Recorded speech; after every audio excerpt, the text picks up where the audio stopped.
नमस्कार, हर खबर हरियाणा देख रहे हैं आप। मैं हूं आपके साथ सपना दीपक मदेशिया। बुलेटिन का आगाज करेंगे। हरियाणा के सीएम नायब सिंह सैनी दिल्ली दौरे पर है, जहां उन्होंने केंद्रीय मंत्री धर्मेंद्र प्रधान से मुलाकात की।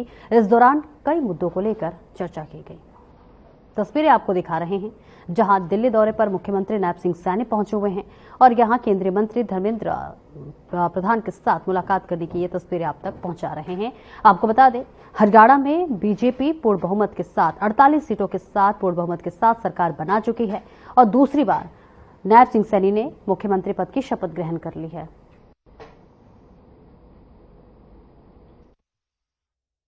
वहीं हरियाणा भवन में केंद्रीय मंत्री अर्जुन राम मेघवाल से मुख्यमंत्री नायब सिंह सैनी ने मुलाकात की। इस दौरान केंद्रीय मंत्री ने मुख्यमंत्री नायब सिंह सैनी को नई सरकार के गठन पर बधाई दी है। तस्वीरें आपको दिखा रहे हैं, जहां पर मुख्यमंत्री नायब सिंह सैनी मेघवाल से मुलाकात करते हुए नजर आ रहे हैं। और इस बीच आपको बता दें कि हरियाणा में मंत्रालय विभागों को बंटवारे को लेकर भी लगातार अब गहमागहमी है। बहुत जल्द ही जो है बंटवारा भी हो जाएगा मंत्रालय का। लेकिन इस बीच आपको बता दें, मुख्यमंत्री नायब सिंह सैनी दिल्ली पहुंचे हुए हैं, जहां तमाम केंद्रीय मंत्रियों से इनकी मुलाकात हो रही है, जहां उन्होंने केंद्रीय मंत्री धर्मेंद्र प्रधान से भी मुलाकात की और इस बीच मंत्री अर्जुन राम मेघवाल से भी मिले। वहीं कैबिनेट मंत्री रणबीर गंगवा ने हिसार के पीडब्ल्यूडी रेस्ट हाउस में प्रशासनिक अधिकारियों की बैठक ली। इस दौरान उन्होंने अधिकारियों को आवश्यक दिशा निर्देश दिए। तो वहीं उपायुक्त प्रदीप दहिया की जिले के विकास कार्यों के प्रति गंभीरता दिखाने के लिए उनकी सराहना की।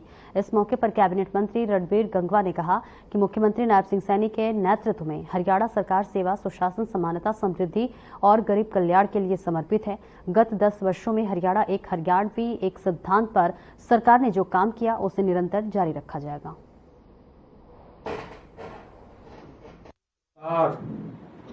तीसरी बार हरियाणा प्रदेश के अंदर बनी है और ये रिकॉर्ड है कि 1966 के अंदर हरियाणा प्रदेश अलग से अस्तित्व में आया।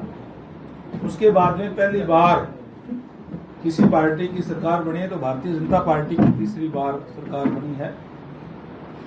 लोगों ने विश्वास भारतीय जनता पार्टी पे, आदरणीय नरेंद्र भाई मोदी जी पे किया है और हमारा जो संकल्प पत्र है।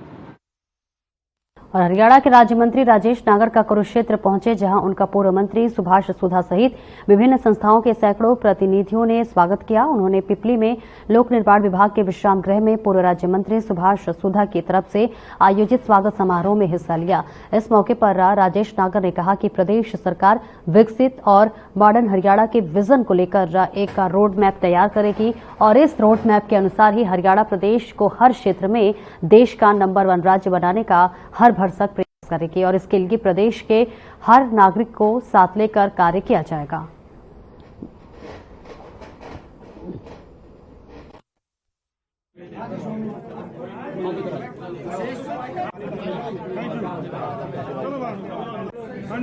तो मैं सबसे पहले तो अपने बड़े भाई, हमारे पूर्व मंत्री रहे, हमारे गुरु कह सकता हूँ, मेरे गुरु भी रहे, राजनीतिक गुरु, और जिनकी मार्गदर्शन में मैंने पूरा राजनीतिक अपना सफर तय किया।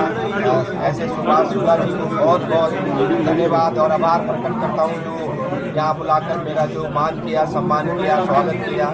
और यहाँ पर सभी लोग जो यहाँ आए हैं उनके लिए भी मैं उनका आभार प्रकट करता हूँ और उनका धन्यवाद करता हूँ, जो यहाँ बुलाकर मेरा इस तरह का स्वागत और सम्मान किया।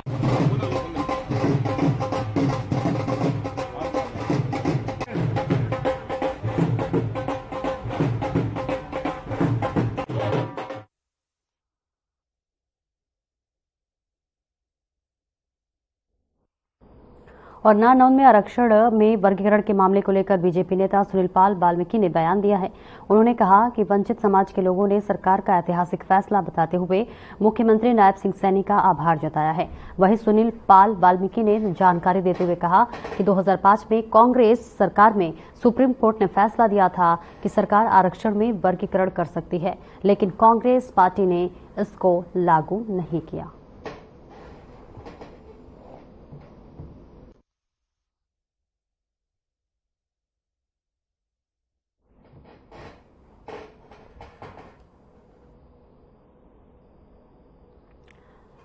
तस्वीरें आपको दिखा रहे हैं जहां पर आरक्षण को लेकर कांग्रेस को घेरा जा रहा है। कांग्रेस पार्टी ने देखिए लागू नहीं किया है, ये लगातार जो है बीजेपी की तरफ से बयान सामने आ रहा है, जहां पर वो कांग्रेस पर तंज कसते हुए नजर आ रही है, कांग्रेस पर निशाना साधते हुए नजर आ रही है।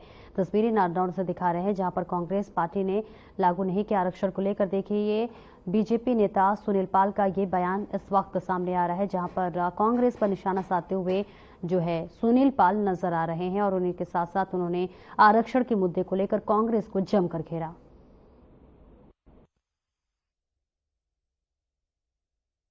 कल एक ऐतिहासिक फैसला हुआ है कैबिनेट में पास, जो एक हमारी 18 से एक डिमांड थी कि जो 1994 के अंदर चौधरी भजनलाल जी ने हमें ए बी प्रदान की थी। ए में समाज जाति की 6 जातियां थी, बी में और ए में 36 जातियां थी, जिसमें वाल्मीकि, ढेया, सिकलीगर, सहसी, धाड़क तकरीबन 36 जातियां थी। और जैसे ही कांग्रेस 2005 के अंदर कांग्रेस सरकार आई तो एक सुप्रीम कोर्ट के 3 जजों के बेंच ने फैसला दिया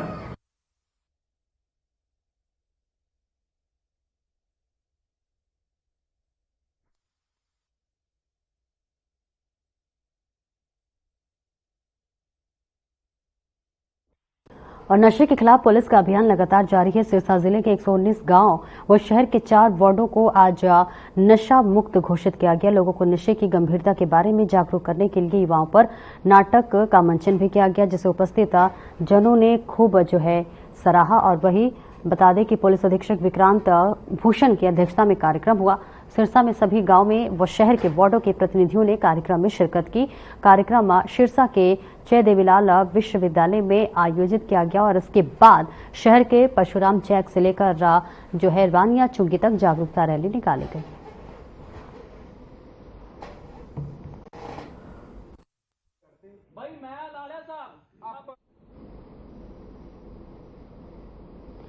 तो तस्वीरें आपको दिखा रहे हैं जहां प्रॉपर्टी अटैच करने की कार्रवाई की मांग की गई। 119 गांव व शहर के 4 वार्ड नशा मुक्त हुए हैं और इस बीच ये तस्वीरें आपको दिखा रहे हैं जहां पर सिरसा में 119 गांव व शहर के 4 वार्ड को जो है नशा मुक्त किया गया है। 2 बड़े तस्करों की पहचान हुई है। तो एक तरह से देखें तो पुलिस के लिए ये बड़ी सफलता हासिल हुई है, जहां पुलिस लगातार कार्रवाई करती हुई नजर आ रही है। तो वही प्रॉपर्टी अटैच करने की भी कार्रवाई की गई है। 2 बड़े तस्करों पर जो है ये बड़ी कार्रवाई हुई है, जहां उसकी पहचान कर ली गई है और अब प्रॉपर्टी अटैच करने की कार्रवाई लगातार जो है वो जारी है, जिसमें 119 गांव व शहर के 4 वार्ड जो है नशा मुक्त किए गए हैं। लगातार पुलिस की तरफ से नशा मुक्त अभियान चलाया जा रहा है, जिसके लिए कई कार्यक्रम भी कराए जा रहे हैं, नाटक मंचन कराया जा रहा है, जिसके जरिए जो युवा हैं उन्हें नशा मुक्त जो है बनाने का हर भरसक प्रयास किया जा रहा है, ताकि जो युवा हैं वो नशा की गर्त में न जाए, जिसके लिए लगातार पुलिस अब बड़ा अभियान चला रही है, जिस पर अब पुलिस को बड़ी कामयाबी हासिल हुई है, जहां 2 तस्करों की पहचान हो गई है और अब जो है लगातार पुलिस का जो ये मुहिम है वो जारी है, जिसमें 119 गांव और शहर के 4 वार्डों को इस वक्त नशा मुक्त कर दिया गया। तो ये यानी कह सकते हैं कि कहीं ना कहीं जो ये मुहिम है वो सफल होता हुआ नजर आ रहा है, जो कि लगातार एक समाज के लिए भी अच्छी पहल बनी हुई नजर आ रही है। देखिए कि सिरसा ज़िले में हमने अब तक 119 गांव और 4 वार्ड को नशा मुक्त करवाया है। तो उसी के संदर्भ में आज एक ये कॉन्फ्रेंस और सभी सरपंच और एमसीस और समाज सेवी और कुछ एसोसिएशन के प्रधान आए थे, उनसे फीडबैक लिया गया कि जो उनके गांव हमने नशा मुक्त करवाए हैं तो उनमें क्या नशा फिर से तो नहीं पनपा। और हमारा स्टार्टिंग से ये उद्देश्य रहा है कि हम इसे एक जन आंदोलन बनाए, पीपल मूवमेंट बनाए। और आज इन्हीं सभी सरपंच भाई को बहनों को हम एक अवेयरनेस रैली भी निकालेंगे उस एरिया में जो कि नशे से ज़्यादा प्रभावित हैं।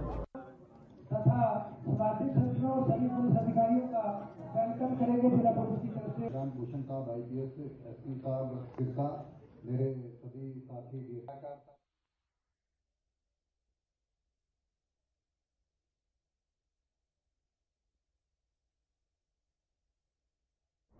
और कैबिनेट मंत्री विपुल गोयल फूलों की वर्षा के साथ अंबाला प्रशासन और बीजेपी कार्यकर्ताओं ने जोरदार स्वागत किया। इस दौरान मीडिया से बातचीत करते हुए विपुल गोयल ने कहा कि तीसरी बार हरियाणा में कोई भी सरकार रिपीट करना इतिहास है और इसकी उन्होंने अंबाला की जनता का धन्यवाद किया। और इसी के साथ साथ कहा कि जिस विश्वास से जनता भाजपा की सरकार लाई है वे उन सभी उम्मीदों पर खरा उतरेंगे।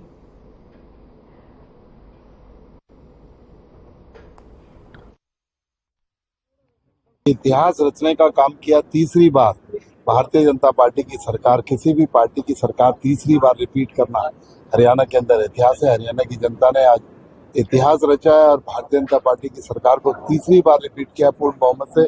उनका कोटि कोटि धन्यवाद। और यही कहना चाहूंगा, जिन उम्मीदों से और जिन आशाओं से उन्होंने भारतीय जनता पार्टी को बहुमत देकर तीसरी बार राज करने के लिए भेजा है, तो उनकी उम्मीदों पर खरा उतरने का काम करें। देखिए, हमारे इलेक्शन जो संकल्प पत्र था उसके अंदर सारी चीजें हमने डिफाइन कर रखी है और उस संकल्प पत्र के माध्यम से चलने का काम करेंगे। माननीय मुख्यमंत्री जी बनते ही बिना पर्ची खर्ची के 25,000 नौकरियां देने का काम करा और नए नए फैसले जो जो उस संकल्प पत्र के अंदर लिखे थे उनको करने का काम मुख्यमंत्री जी कर रहे हैं।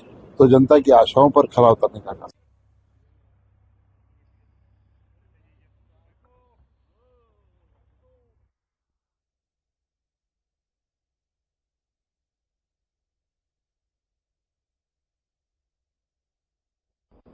और खबर पंचकुला से है, जहां के मुरनी जो है टिक्कर ताल स्थित काली घाटी के पास एक बच्चे को भारी बस 100 फीट की गहरी खाई में पलट गई। जहां हादसे का शिकार हुई बस ननकाना साहिब पब्लिक स्कूल मलेरकोटला पंजाब की बताई जा रही है, जिसमें 45 बच्चे तथा 3 अन्य लोग सवार थे। इस हादसे में बस ड्राइवर सहित कई बच्चों को चोटें आई हैं, जिनमें बस ड्राइवर के अलावा बस में बैठे सभी लोग सुरक्षित हैं।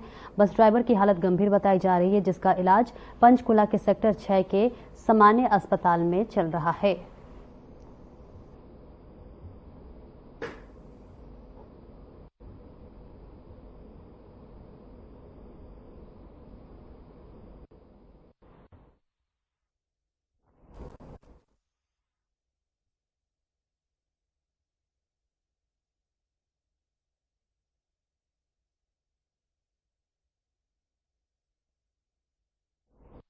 हरियाणा 2024 चुनाव में सबसे कम उम्र के विधायक का चुनकर आने के बाद मंत्री बने गौरव गौतम पलवल पहुंचे। जनता का अभिवादन करने के लिए रोड शो के बाद गौतम विश्राम गृह पलवल प्रेस वार्ता को संबोधित करने पहुंचे।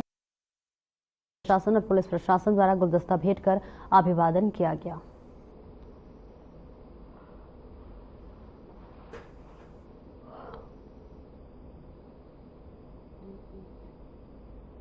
बहुत ही पलवल के लिए गौरव का क्षण है कि मेरे छोटे भाई गौरव गौतम को आज हमारे माननीय मुख्यमंत्री नायब सिंह सैनी जी ने जो यहाँ एक मंत्री पद का तोहफा दिया है, वो बहुत पलवल जिले के लिए बहुत खुशी की बात है। और पलवल जिले की जनता के लिए भी हरेंद्र भाई को होडल से विधायक बना करके और गौरव गौतम को पलवल से विधायक बना करके जनता का आभार व्यक्त करता हूँ। और जो उम्मीद उन्होंने मेरे से की है, मैं प्रयास करूंगा उन उम्मीदों पर खरा उतरूं। कोई जानकारी आपके पास आए तो जरूर मेरे पास भिजवाइएगा। सरकार 0 टॉलरेंस के साथ काम करेगी। भ्रष्टाचार का कोई भी व्यक्ति बख्शा नहीं जाएगा।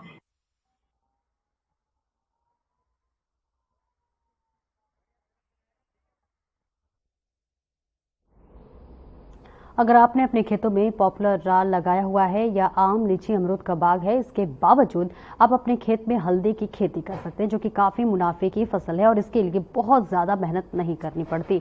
आपको बता दें कि यमुनानगर में जिला बागवानी विभाग द्वारा एक विशेष वर्कशॉप का आयोजन किया गया है, जिसमें हल्दी से जुड़े विशेषज्ञों ने शामिल होकर किसानों को जानकारी दी है कि वे कैसे अपने खेतों में हल्दी लगाकर भारी मुनाफा कमा सकते हैं, जिससे कि भारी आमदनी होती है। और वही यहां पर कार्यक्रम में पहुंच हल्दी उत्पादक कंबोज का कहना है कि उनके लिए यह वर्कशॉप काफी महत्वपूर्ण है।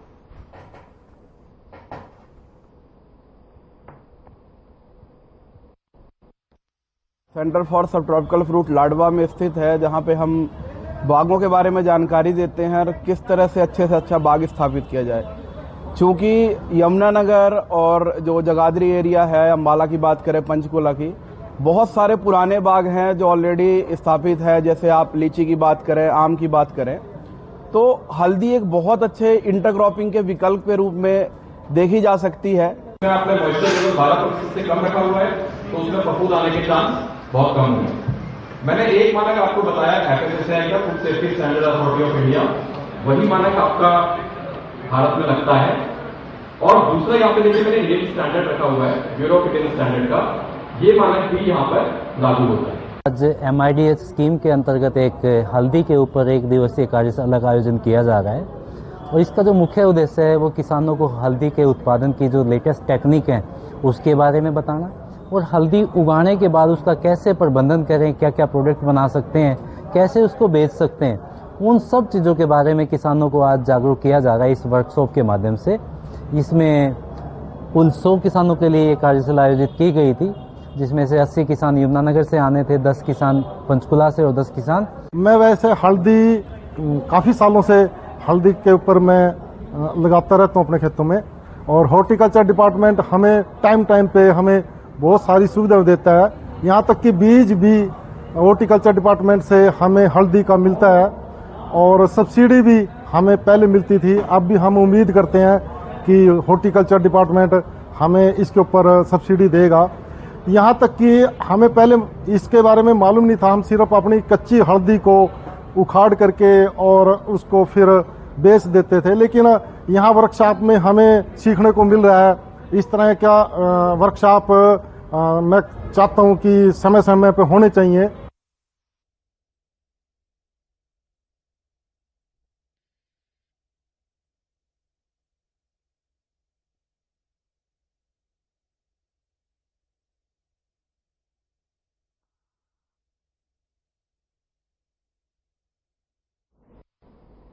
फरीदाबाद के पृथला विधानसभा से बीजेपी से बागी हुए जेजेपी और एसपी समर्थित उम्मीदवार दीपक डागर को बीजेपी के वरिष्ठ नेता टेकचंद शर्मा ने गद्दार और अनपढ़ बताया है। आपको बता दें कि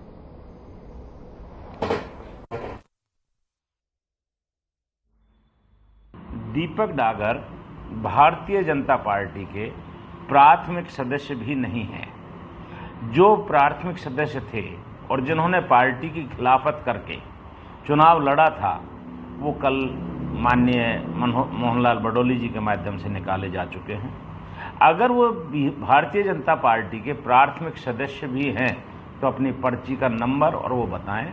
हमारी पार्टी के अंदर गद्दारों के लिए कोई जगह नहीं होती है। जो पार्टी के अंदर रहते हैं वो पार्टी की सेवा करते हैं। जो चुनाव लड़ने के बावजूद खिशानी बिल्ली खंबा नोचे 16,000 वोट लेकर। हरियाणा सरकार द्वारा ग्रुप सी और डी की नौकरियों में महेंद्रगढ़ जिले से लगभग 1950 युवाओं को सरकारी नौकरी मिली है। वहीं जिले के गांव बलाना में 5 जरूरतमंद परिवारों के युवाओं को नौकरी मिली है। बीजेपी के नेता सुधीर दीवाना उनके गांव पहुंचे, जहां चयनित युवाओं को फूलमालाओं के साथ मिठाई देकर खिलाकर उन्हें बधाई दी।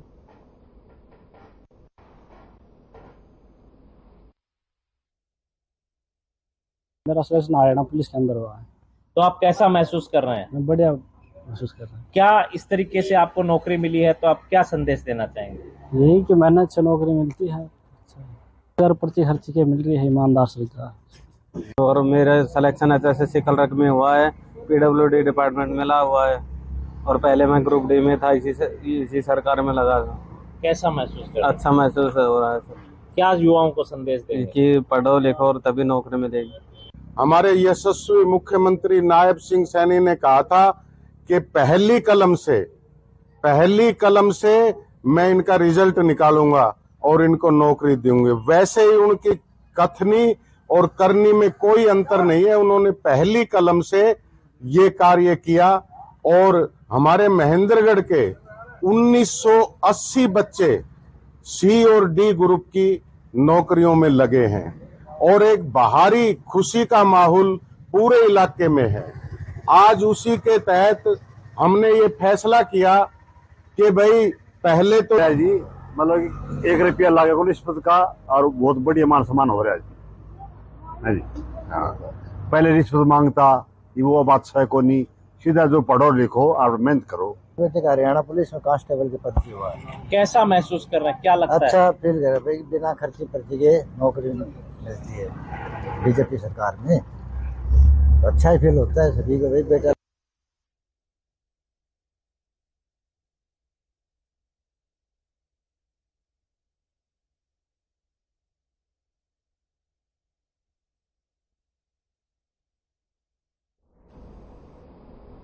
और फिलहाल बुलेटिन में मेरे साथ इतना ही और अब वक्त हो चला है डॉक्टर राकेश गुप्ता के साथ हमारे खास कार्यक्रम प्लस माइनस का। नमस्कार।